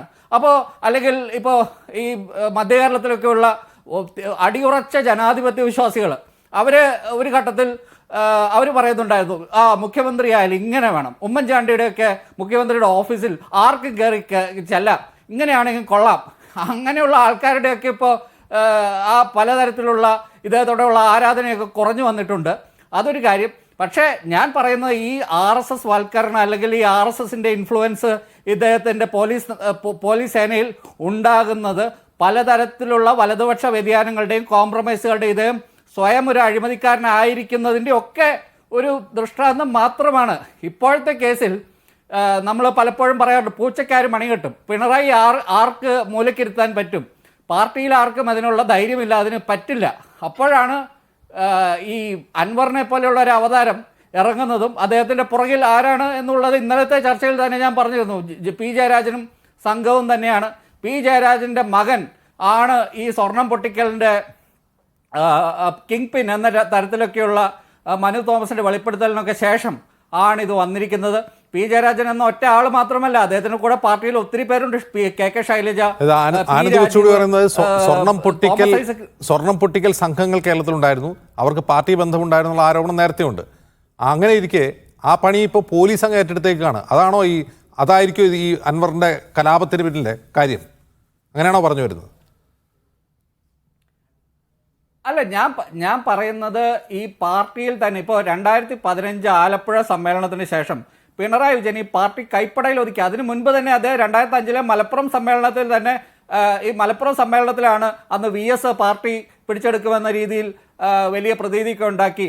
പക്ഷേ ഈ എളമനം കരീമും തുടങ്ങി ഒത്തിരി പേര് മറുകണ്ഠം ചാടി. രാഖി രാമാനും ഈ നമ്മുടെ ഈ ആസാദിനെ പോലെയുള്ള ആൾക്കാരൊക്കെ പറയുന്ന അവരൊക്കെ പൈസ വാങ്ങിച്ചിട്ട് മറുകണ്ഠം ചാടിയതാണ്. അതെനിക്കറിയില്ല, പൈസ വാങ്ങിച്ചോ ഇല്ലയോ എന്നറിയില്ല. എന്തായാലും VS പക്ഷത്ത് നിന്ന് രാഖി രാമാനും കുറേ പേര് പിണറായി പക്ഷത്തേക്ക് മാറുകയും മലപ്പുറം സമ്മേളനത്തിൽ VS പക്ഷത്തെ വെട്ടിയിരുത്തുകയും ചെയ്തു. അതിനുശേഷം 2015 ആയപ്പോഴത്തേക്കും VS തന്നെ ഈ അടിയറവ് പറയുകയും അദ്ദേഹത്തിന് കൂടെ ആളില്ലാതെയാകുകയും എല്ലാവരും പിണറായി പക്ഷത്തേക്ക് വരികയും ചെയ്ത് പാർട്ടി മുഴുവൻ പിടിച്ചെടുക്കുന്ന ഒരു ഘട്ടത്തിലെത്തി. പക്ഷേ ഇപ്പോൾ 2ാം ടേമിലെ പിണറായി വിജയൻ്റെ ഈ ഭരണത്തിൽ സഖാക്കൾക്ക് ഒരു റോളുമില്ല, അല്ലെങ്കിൽ വലതുപക്ഷ വ്യതിയാനം അവർക്ക് തന്നെ ഒരു പാരയായി ബാധ്യതയായി മാറി. ഇനിയിപ്പോൾ പിണറായിക്ക് ജയിപ്പിക്കാൻ പറ്റില്ല എന്ന് അവർക്ക് മനസ്സിലായിരിക്കുന്നു. അപ്പോൾ പിന്നെ എന്താണ് പാർട്ടി ഈ പിണറായിയുടെ കയ്യിൽ നിന്ന് പിടിച്ചെടുക്കുക? ആദ്യത്തെ പിണറായിയുടെ ലെഫ്റ്റനന്റ് ആയിട്ടുള്ള EP ജയരാജനെ വീഴ്ത്തുകയാണ് ആദ്യം ചെയ്തത്. പിണറായി വിജയന്റെ ലെഫ്റ്റനന്റാണ് EP കഴിഞ്ഞ ദിവസം ഞാൻ വായിക്കുകയായിരുന്നു. 1963 EP ജയരാജൻ 2014 എഴുതിയ മനോരമയിൽ എഴുതിയ ഒരു ലേഖനത്തിൽ പറയുന്നുണ്ട്. 1963 അദ്ദേഹം KSFന്റെ ഭാഗമായിട്ട് പിണറായി ആദ്യം കണ്ടുമുട്ടുന്നത്. അന്ന് തൊട്ട് ജ്യേഷ്ഠാനുജന്മാരെ പോലെയാണ്. ഈ EP ജയരാജനെ വെട്ടിവീഴ്ത്തി. ഇനിയിപ്പോൾ P ശശിയെ വെട്ടിവീഴ്ത്തണം. അത് കഴിയുമ്പോൾ ഈ പിണറായി വിജയനിലേക്ക് തന്നെയാണ് ഇത് എത്തുന്നത്. എനിക്ക് പിണറായി വിജയനോടുള്ള എല്ലാ എതിർപ്പും ഉണ്ടെങ്കിലും, പക്ഷേ ഈ എതിർപ്പും എനിക്ക് ഉണ്ടെങ്കിൽ പോലും, പക്ഷേ ഈ കാര്യത്തിൽ പിണറായി വിജയനെ പാർട്ടിയിൽ ഉള്ള ഒരു വിഭാഗീയതയുടെ ഭാഗമായിട്ട് പിണറായി വിജയനെ ഓങ്ങുന്ന അല്ലെങ്കിൽ പിണറായി വിജയനിലേക്ക് അറ്റാക്ക് കൊണ്ടെത്തിക്കുന്നതിൻ്റെ ഭാഗമായിട്ട് ഇതെല്ലാം പുറത്തു വരുന്നത്. നമുക്ക് ഈ പോലീസിനുള്ളിലുള്ള RSS വൽക്കരണമോ അല്ലെങ്കിൽ മറ്റ് പല വലതുപക്ഷ വ്യതിയാനമോ ഒക്കെ ഇതിൻ്റെ കൂടെ ചർച്ചയായിട്ട് പറയാമെങ്കിലും ആത്യന്തികമായി ഇതൊരു കൊട്ടാര വിപ്ലവമാണ്. അതിൽ MV ഗോവിന്ദനൊക്കെ ഏത് പക്ഷം പിടിക്കണം എന്ന് സമയവും സന്ദർഭവും നോക്കി നിൽക്കുകയാണ്. അദ്ദേഹത്തിന് ഉൾപ്പെടെ ഈ പാർട്ടിയിൽ ഇത് കൊട്ടാര വിപ്ലവമാണെങ്കിൽ ആ വിപ്ലവം കൊട്ടാരത്തിന് പുറത്തുള്ള അൻവറാണ് നയിക്കുന്നത് എന്നാണ് ഇതിൻ്റെ ഒരു വൈചിത്രം. അതിഥികളിലേക്ക് തിരികെ ശ്രീ BN അസ്കർ, ഇതിനെ കേവലം അന്വേഷണമെന്നോ ആരോപണമെന്നോ പരാതി എന്നൊക്കെ പറഞ്ഞാലും ഇപ്പോൾ നടന്നുകൊണ്ടിരിക്കുന്നത് മുഖ്യമന്ത്രിക്കെതിരായ പോർമുഖം തന്നെയാണ്. അതിൽ ആരുണ്ട്? അൻവർ ഒറ്റയ്ക്കാണോ? അദ്ദേഹത്തിന് പിന്നിൽ ആരുണ്ടോ എന്നില്ല. ഇന്ന് അദ്ദേഹം പറയുന്ന ആ ഒരു വാക്ക് അങ്ങ് ശ്രദ്ധിച്ചിട്ടുണ്ടാവും. അദ്ദേഹത്തെ മുഖ്യമന്ത്രിയാക്കിയത് പാർട്ടിയല്ലേ എന്ന് അദ്ദേഹം ചോദിക്കുകയാണ്. പാർട്ടിയാണ് വലുത്, മുഖ്യമന്ത്രിയല്ല എന്നാണ് അദ്ദേഹം പറയാതെ പറയുന്നത്. ഇത് ഈ പാർട്ടി സമ്മേളന കാലം ജനുവരിയിൽ അവസാനിക്കുന്നതുവരെ തുടരുമെന്നല്ലേ മനസ്സിലാക്കേണ്ടത്? അജിംസെ, ഏതൊരാളെയും കമ്മ്യൂണിസ്റ്റ് മുഖ്യമന്ത്രിമാരെ ഒക്കെ തന്നെ തീരുമാനിക്കുന്നത് പാർട്ടി തന്നെയാണ്. പാർട്ടിക്ക് മുകളിൽ ഒരാളും വളർന്നിട്ടുമില്ല, വളരാനൊട്ട് പാർട്ടി അനുവദിക്കാറുമില്ല. അത് പാർട്ടിയുടെ രാഷ്ട്രീയ ചരിത്രം പരിശോധിച്ച് കഴിഞ്ഞാൽ നിങ്ങൾക്ക് ബോധ്യപ്പെടുന്നതാണ്. അതാണ് രാഷ്ട്രീയ ലൈൻ പാർട്ടിയുടേത്. അതുതന്നെയാണ് PV അൻവർ ഇപ്പോൾ പറഞ്ഞു വെച്ചിട്ടുള്ളത്. അദ്ദേഹം അത് വളരെ ആർജവത്തോടു കൂടി പറഞ്ഞു എന്നുള്ളതേ ഉള്ളൂ. അതൊരു രാഷ്ട്രീയ പാർട്ടിക്കുള്ളിൽ വരാൻ പോകുന്ന ഒരു ആഭ്യന്തര കലാപമാണെന്നും പാർട്ടിക്കുള്ളിൽ രണ്ടു ചേരിയിലേക്ക് ആശയസമരമായി ഇത് വളരുന്നുവെന്നും ഒക്കെ തന്നെ വ്യാഖ്യാനിക്കുന്നതിനു വേണ്ടി നിങ്ങൾ പരിശ്രമിച്ചുകൊണ്ടേയിരിക്കും. പാർട്ടിക്കുള്ളിൽ കാര്യം എല്ലാ കാലത്തും കമ്മ്യൂണിസ്റ്റ് പാർട്ടികൾക്കുള്ളിൽ അഭിപ്രായ സ്വാതന്ത്ര്യവും ആ അഭിപ്രായ സ്വാതന്ത്ര്യത്തെ തുടർന്ന് വിമർശനവും സ്വയം വിമർശനവും ഒക്കെ പാർട്ടിക്കുള്ളിൽ എല്ലാ കാലഘട്ടത്തിലും ഉള്ളതാണ്. അതൊരു ആശയ സമരമായി രൂപാന്തരപ്പെടുകയും വിഭാഗീയതയായി അത് ചിത്രീകരിക്കുകയും ചെയ്യണമെന്നുള്ളത് നിങ്ങൾ മാധ്യമങ്ങളുടെ സ്വാർത്ഥ താല്പര്യമാണ്. ആ സ്വാർത്ഥ താല്പര്യത്തിലൂന്നിയാണ് നിങ്ങൾ ഇത്തരത്തിൽ മുഖ്യമന്ത്രിക്കെതിരെ ഏതോ ഒരു പടനീക്കം നയിക്കുന്നതിനു വേണ്ടി ശ്രീ PV അൻവറിനെ ആരോ ചട്ടുകമാക്കി എന്നൊക്കെ ഉള്ള തരത്തിലുള്ള വ്യാഖ്യാനത്തിലേക്ക് നിങ്ങൾ എത്തുന്നത്. ഇത് യഥാർത്ഥത്തിൽ അങ്ങനെ വലിയ കേരളത്തിലെ പോലീസ് ഭരണത്തിൽ എന്തെങ്കിലും പ്രശ്നമുണ്ടെന്ന് അസ്കർ കരുതുന്നുണ്ടോ? അല്ല, നിശ്ചയമായും പോലീസിലെ ഒരു വിഭാഗം അംഗങ്ങൾ പോലീസിലെ ഒരു വിഭാഗം അംഗങ്ങൾ പോലീസ് ഇടതുപക്ഷ ലൈനിലല്ല പ്രവർത്തിക്കുന്നത്. ആ ഇടതുപക്ഷ ഗവൺമെന്റിന്റെ ലൈനിൽ അതിനാരാണ് ഉത്തരവാദി? അങ്ങനെയല്ല പ്രവർത്തിക്കുന്നതെങ്കിൽ അതിനാരാണ് ഉത്തരവാദി? അതിൻ്റെ ഉത്തരവാദിത്വം എന്ന് പറയുന്നത് നമുക്കറിയാം, പോലീസ് സേന ഒരു 55 ലക്ഷത്തിലധികം വരുന്ന അംഗങ്ങളുള്ളൊരു പോലീസ് സേനയാണ്. ആ പോലീസ് സേനയിൽ ചില പുഴുക്കുത്ത്, സമൂഹത്തിലുള്ള എല്ലാ പുഴുക്കുത്തുകളെയും പോലെ പോലീസ് സേനയിലും അത്തരം പുഴുക്കുത്തുകളുണ്ട്. നിങ്ങൾ മാധ്യമപ്രവർത്തകർക്കിടയിൽ എല്ലാവരും ഒരേപോലെ ചിന്തിക്കുകയും സതുദ്ദേശത്തോടെ വാർത്തകൾ സൃഷ്ടിക്കുന്നവരും അല്ലല്ലോ. ആ പുഴുക്കുത്തുകൾക്ക് നിർദ്ദേശം നൽകുന്നത് ഞങ്ങൾ അഭിഭാഷകർ മുഖ്യമന്ത്രിയുടെ പൊളിറ്റിക്കൽ സെക്രട്ടറി ആണെന്നാണ് അൻവർ ഉന്നയിക്കുന്ന ആരോപണം. അങ്ങനെ ഗുരുതരമായ ഒരു ആരോപണം, അതായത് പാർട്ടി നിശ്ചയിച്ച ഒരു സ്ഥാനത്തിരിക്കുന്ന ഒരാൾ ഈ പുഴുക്കുത്തുകളെ നിയന്ത്രിക്കുന്ന ആളാണ് എന്ന് ഒരു സ്വതന്ത്ര MLA, പാർട്ടിക്കാരനല്ലാത്ത സ്വതന്ത്ര MLA ആരോപിച്ചിട്ട് അദ്ദേഹത്തെ വിളിച്ചു വരുത്തി പരാതി എഴുതി മേടിക്കുകയാണ് പാർട്ടി. അതിൽ നിന്ന് എന്താണ് മനസ്സിലാക്കേണ്ടത്? അല്ല, അത് അന്വേഷിക്കണ്ടേ? വളരെ ഗൗരവതരമായിട്ടുള്ള ആരോപണം ശ്രീ PV അൻവർ ഉന്നയിച്ചിരിക്കുന്നു. ആ ഗൗരവതരമായിട്ടുള്ള ആരോപണം അന്വേഷിക്കുകയാണോ പാർട്ടി ചെയ്യുന്നത്? ഇതിനു മുമ്പ് പുത്തലത്ത് ദിനേശനും MV ജയരാജനും പൊളിറ്റിക്കൽ സെക്രട്ടറി ആയിരുന്നിട്ടുണ്ട്. അവർക്കെതിരെ ഒന്നും ഒരു ആരോപണം ഉണ്ടായിട്ടില്ല. പക്ഷെ അപ്പോഴും ഈ RSS സ്വാധീനത്തെക്കുറിച്ചുള്ള ആക്ഷേപം പാർട്ടിക്കാർ തന്നെ ഉന്നയിക്കുന്നുണ്ടായിരുന്നു. ഇപ്പോൾ നോക്കൂ, P ശശി അധികാരത്തിന് ശേഷം അദ്ദേഹം നടത്തി വരുന്ന കാര്യങ്ങളെക്കുറിച്ച് PV അൻവർ MLA പറഞ്ഞിട്ട് വേണമോ പാർട്ടിക്ക് അറിയാൻ? ഈ പോലീസ് സംവിധാനം മുഴുവൻ സർക്കാർ നയങ്ങൾക്കെതിരെ പ്രവർത്തിക്കുന്നു എന്ന കാര്യം ഇവിടുത്തെ CPM-ന്റെ അണികൾക്ക് മനസ്സിലാക്കാൻ അത് അൻവർ പറഞ്ഞിട്ട് വേണോ? അങ്ങനെയല്ല. ഇത് പല ഘട്ടങ്ങളിലും കേരള പോലീസിൻ്റെ ചില പ്രവൃത്തികളിൽ, കേരള പോലീസിലെ ചില വിഭാഗം ഉദ്യോഗസ്ഥരുടെ പ്രവൃത്തികളിൽ അതൃപ്തി CPM പ്രവർത്തകർക്കിടയിലും നേതാക്കന്മാർക്കിടയിലും ഉണ്ടായിട്ടുണ്ട്. ആ അതൃപ്തി പാർട്ടിയുടെ ഘടകങ്ങളിലൊക്കെ പലപ്പോഴും ചർച്ച ചെയ്തിട്ടുണ്ടെന്നാണ് ഞാൻ മനസ്സിലാക്കുന്നത്. അത്തരം ചർച്ചകൾക്കൊടുവിൽ പോലും തിരുത്താനാകാത്ത വിധം പോലീസ് സേനയിൽ ചില പുഴുക്കുത്തുകൾ എത്തിയിട്ടുണ്ട്. അതുകൊണ്ടാണല്ലോ ഈ ഗവൺമെൻറ് ആർജവത്തോടു കൂടി 96ഓളം വരുന്ന പോലീസ് ഉദ്യോഗസ്ഥരെ പിരിച്ചുവിടുന്നതിന് വരെ തയ്യാറായിട്ടുള്ളത്. മറ്റൊരു ഗവൺമെൻറ്റും ചെയ്യാൻ കഴിയാത്ത ഏറ്റവും ആർജവമുള്ള നടപടി ഈ എടുത്തിട്ടുള്ള ഗവൺമെൻറ്റാണ് കേരള പോലീസിനെതിരെ. ആ പോലീസിലെ ചില പുഴുക്കുത്തുകളെ തെരഞ്ഞുപിടിച്ച് സേനയ്ക്ക് പുറത്തേക്ക് പിരിച്ചുവിടുന്ന അവർക്കെതിരെ കേസുള്ളത് കണ്ടാണ് അസ്കർ. അത് ഹാബിച്വൽ ഒഫൻഡേഴ്സ് ആയിട്ടുള്ള കേസിൽ പെടുന്ന പോലീസുകാരെ പിരിച്ചുവിട്ടത്. ഇത് കേസില്ല അവർക്കെതിരെ. ഈ ആരോപണം നേരിടുന്ന ആൾക്കാർക്കെതിരെ കേസില്ല. അവർക്കെതിരെ ആരോപണം ഉന്നയിക്കുമ്പോഴും പാർട്ടി പരാതി എഴുതി വാങ്ങുമ്പോഴും മുഖ്യമന്ത്രിയെ കണ്ട് പരാതി ഒരു MLA കൊടുക്കുമ്പോഴും അവർ ആ സ്ഥാനങ്ങളിലിരുന്ന് സാക്ഷികളെ സ്വാധീനിച്ചുകൊണ്ടിരിക്കുന്ന വാർത്തയാണ് പുറത്തു വരുന്നത്. അല്ല, നിങ്ങളിപ്പോൾ പറയുന്ന 2 ഉദ്യോഗസ്ഥരെ സംബന്ധിച്ചാണെങ്കിൽ നിങ്ങൾ അല്പം സാവകാശത്തോട് കാത്തിരിക്കണം. കാരണം ഒരു പ്രാഥമിക അന്വേഷണം ആരംഭിച്ചു കഴിഞ്ഞു. ആ പ്രാഥമിക അന്വേഷണത്തിന് ശേഷം ഒരു ക്വിക്ക് വെരിഫിക്കേഷൻ റിപ്പോർട്ട് ഗവൺമെൻറ് നൽകും.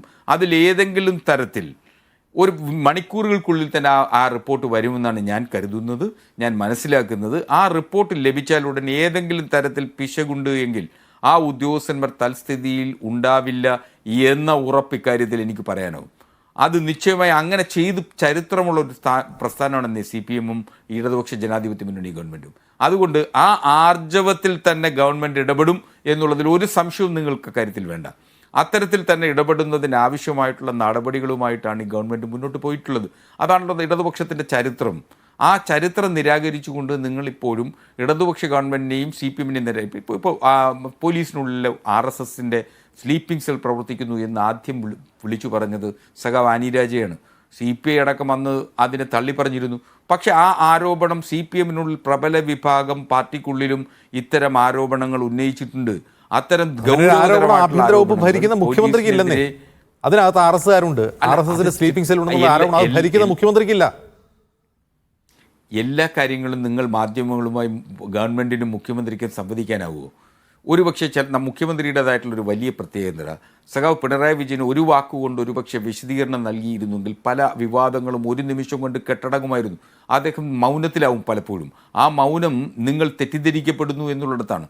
അദ്ദേഹത്തെ പോലെ ശുഷ്കാന്തിയുള്ള ഒരു മുഖ്യമന്ത്രി, ഒരു ക്രാന്തദർശിയായിട്ടുള്ള ഒരു ഭരണാധിപതി, അദ്ദേഹം നടത്തിയിട്ടുള്ള പ്രവൃത്തികൾ, അദ്ദേഹത്തിന്റെ ഓരോ ചലനങ്ങളും നിങ്ങൾ പഠിക്കേണ്ടതാണ്. ആ പഠിക്കുന്നത് കൊണ്ട് ഷഫീർ, എന്താണ് ഈ പിണറായി വിജയന്റെ ക്രാന്തദർശിത്വം ആഭ്യന്തരമന്ത്രി എന്ന നിലയിൽ? ഇവിടെ ഈ പിണറായി വിജയൻ ആഭ്യന്തരമന്ത്രിയായതിനു ശേഷം ഏത് പോലീസുകാരനും ആരെയും കൊല്ലാം, തെളിവ് നശിപ്പിക്കാം, സ്വർണം കടത്താം, സ്വർണ്ണനെ പൊട്ടിക്കാൻ പോകാം, അതുപോലെ തന്നെ ഏത് അഴിമതി കേസുകളും മൂടിവെക്കാം, RSS-ന് വേണ്ടിയിട്ട് വിടുപണി ചെയ്യാം, പൂരം കലക്കാം, എന്ത് വേണം, എന്ത് കൊള്ളരുതായ്മ ചെയ്താലും ശരി ശശിയുടെ ആളായാൽ മതി, പിണറായി വിജയൻ്റെ ആളായാൽ മതി, രക്ഷപ്പെടുത്തും. നിങ്ങളെ ഇവിടെ ഇപ്പോൾ ഗുരുതരമായിട്ടുള്ള ആരോപണം നിങ്ങൾ ചർച്ച ചെയ്തപ്പോൾ അത്ര കഠിനമായ രീതിയിൽ ചർച്ച ചെയ്യാതെ പോയൊരു കാര്യം, പോലീസിനകത്ത് RSS സ്ലീപ്പ് സെല്ല് പ്രവർത്തിക്കുന്നു എന്നുള്ള ആരോപണം നിങ്ങൾ ഇപ്പോഴും അജിംസ് പോലും അത് ഓൺ ചെയ്തില്ല. PV അൻവർ ആവർത്തിച്ച് പറയുന്നൊരു കാര്യമുണ്ട്. ഞങ്ങളിത് എന്നേ പറഞ്ഞ കാര്യമാണ്. ഒന്നാമത്തെ കാര്യം, പൂരം കലയ്ക്ക് BJP ജയിപ്പിച്ചത് മാത്രമല്ല സാർ, ശ്രീ സുരേന്ദ്രനെതിരായിട്ട് വന്ന കുഴൽപ്പണ കേസ് ആവിയാക്കി പ്രതികളെ സാക്ഷിയാക്കി കൊടുത്തത് മാത്രമല്ല, സുരേന്ദ്രന്റെ പൂക്കൂടയ്ക്കകത്ത് പണം കൈമാറിയതുമായി ബന്ധപ്പെട്ട കേസിൽ അറസ്റ്റ് ചെയ്യാത്തത് മാത്രമല്ല, RSS മേധാവിക്ക് പാലക്കാട്ട് വന്ന് കളക്ടറെ തള്ളി മാറ്റിയിട്ട് കൊടി ഉയർത്താൻ അവസരം കൊടുത്തത് മാത്രമല്ല, പോലീസ് ക്യാമ്പിനകത്ത് ബീഫ് നിരോധിച്ചുകൊണ്ട് ഉത്തരവിറക്കിയ IG-മാരെ വാഴിച്ച ചരിത്രം മാത്രമല്ല, എത്രയെത്ര സംഭവങ്ങൾ നമ്മുടെ മുമ്പിലുണ്ട്. നിങ്ങൾ നോക്ക്, ശബരിമല നിയന്ത്രിക്കാൻ പോലീസിന് കഴിയാതെ വരുമ്പോൾ RSSന്റെ നേതാവിനെ വിളിച്ചു വരുത്തി മൈക്രോഫോൺ കൊടുത്തത് മുതൽ ഇങ്ങോട്ട് എത്രയെത്ര ഉദാഹരണങ്ങൾ നമ്മുടെ മുമ്പിലുണ്ട്.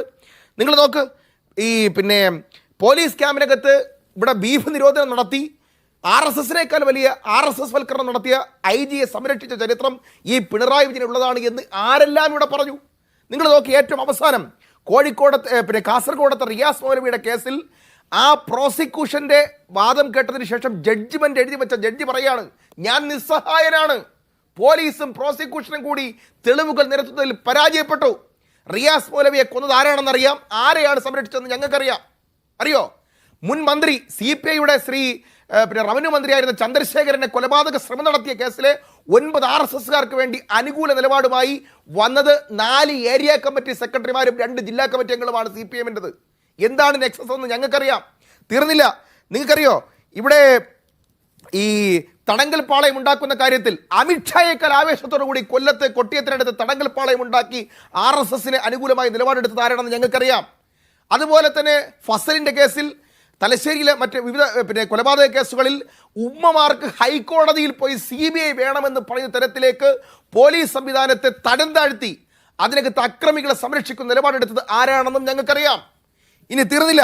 നിങ്ങൾക്കറിയോ, ഏറ്റവും അവസാനം കാഫിർ സ്ക്രീൻഷോട്ട് എന്ന പേരിൽ സ്ക്രീൻഷോട്ട് ഉണ്ടാക്കി സമൂഹത്തിൽ ഏറ്റവും വലിയ വർഗീയത ഉണ്ടാക്കി ഒരു ന്യൂനപക്ഷ മുഖമുള്ള ഒരു കോൺഗ്രസ് സ്ഥാനാർത്ഥിയെ ഏറ്റവും വലിയ വർഗീയവാദിയാക്കാൻ നടത്തിയ ഹീനമായ ജാതി മതതന്ത്രം, ആ തന്ത്രത്തിൽപ്പെട്ട പ്രതികളെ സംരക്ഷിക്കാൻ പോലീസ് റിപ്പോർട്ടിന് ശേഷം, ഹൈക്കോടതി റിപ്പോർട്ട് കൊടുത്തതിന് ശേഷം പ്രതികളെ സംരക്ഷിക്കാൻ എടുത്ത നിലപാടുകൾ എന്താണെന്ന് വ്യക്തമായിട്ട് ഞങ്ങൾക്കറിയാം. പോലീസിനെ സംബന്ധിച്ച് പോലീസൊക്കെ എന്നേ RSS ആണ് സാർ.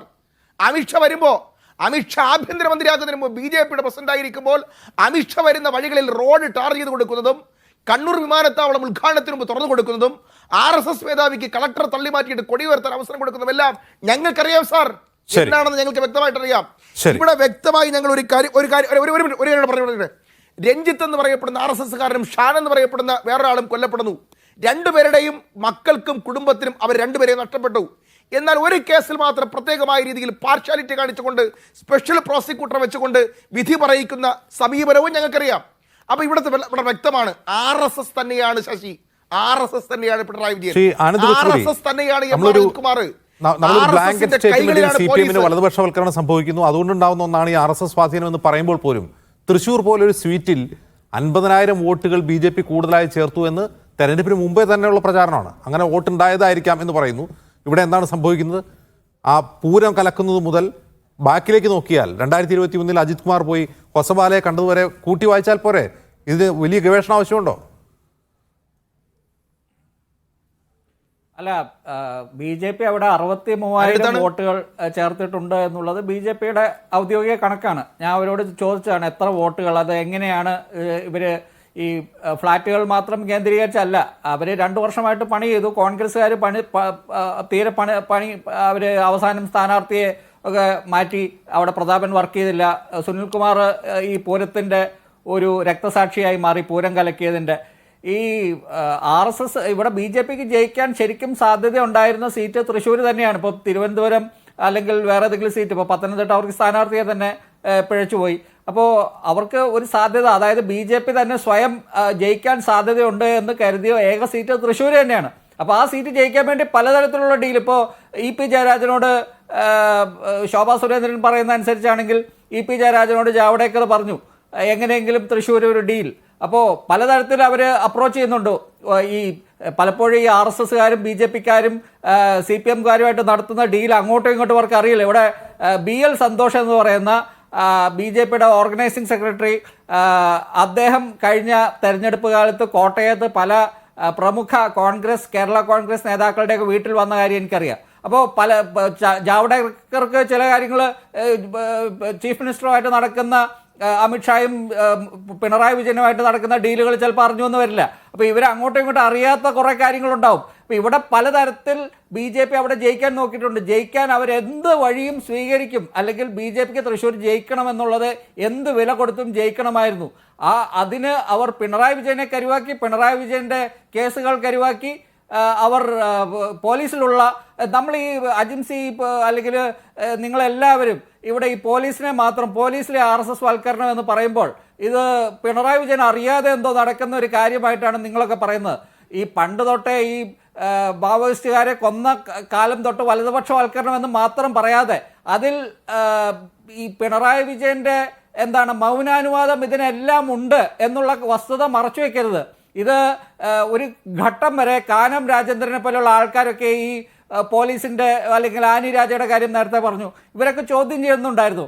കാനം രാജേന്ദ്രൻ സ്വയം കോംപ്രമൈസ്ഡ് ആയതിനു ശേഷം അല്ലെങ്കിൽ ബിനോയ് വിശ്വം വന്നതിന് ശേഷം അദ്ദേഹത്തിനും കാര്യമായിട്ടൊന്നും ചോദ്യം ചെയ്യാൻ പറ്റാത്ത ഒരു ഘട്ടത്തിലാണ് ഇവിടെ KT ജലീലിനെ പോലെയും PV അൻവറിനെ പോലെയും പാർട്ടിയുടെ ചട്ടക്കൂടുകൾ ബാധകമല്ലാത്ത ആൾക്കാർ ഇതിനായിട്ട് ഇറങ്ങിത്തിരിക്കുന്നത്.